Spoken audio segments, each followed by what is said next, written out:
गलियां की गलियां धोबिनिया पुकारे धोबिनिया पुकारे अरे केली है अटल सुहागरे ललनमा अरे केली है अटल सुहागरे ललनमा भीतर से निकले नी बेटी के दादी अरे बेटी के दादी अरे धोबिनी हमारे घरे आवरे ललनमा अरे धोबिनी हमारे घरे आवरे ललनमा मोरे नी घरे बाटी कन्या कुंवारी अरे कन्या कुंवारी अरे उहेली है अटल सुहागरे ललनमा अरे उहेली है अटल सुहागरे ललनमा अरे देई दे तू अटल सुहागरे ललनमा अरे देई दे तू अटल सुहागरे ललनमा एक चुटकी देई धोबिन दुई चुटकी दिहली अरे तीसरे में पूछ एक बात रे ललनमा अरे तीसरे में पूछ एक बात रे ललनमा कही देता मोरे पापा सुहागवा कना मामा सुहागवा कना मामा अरे हंसत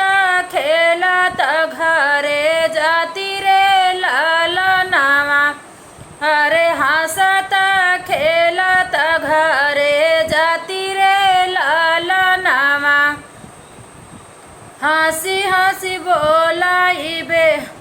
हंसी हंसी बोलाई बेटी के बाबा अरे सुना धोबिन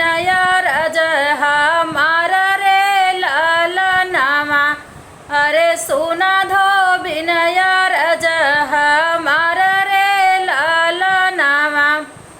सवा शेर सोनमा सवा शेर चांदिया अरे दान दे झकड़ा छवाई रे ललनमा अरे धान दे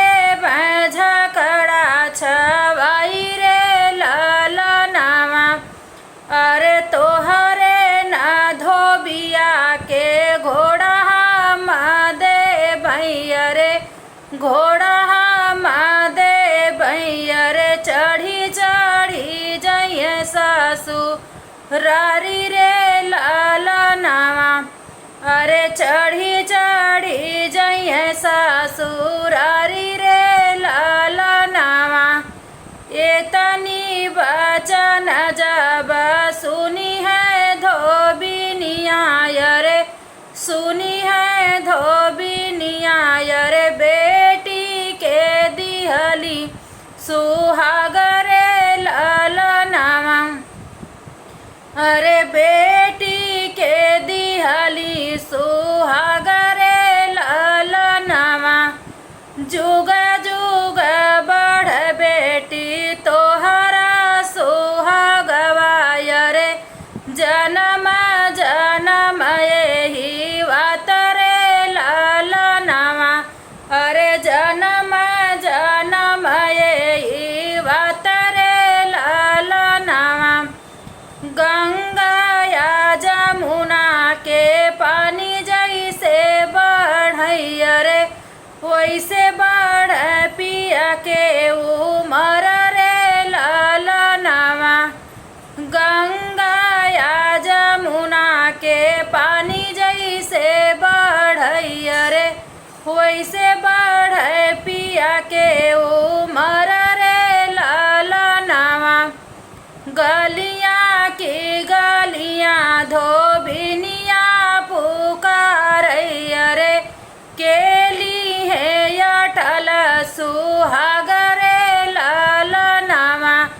अरे के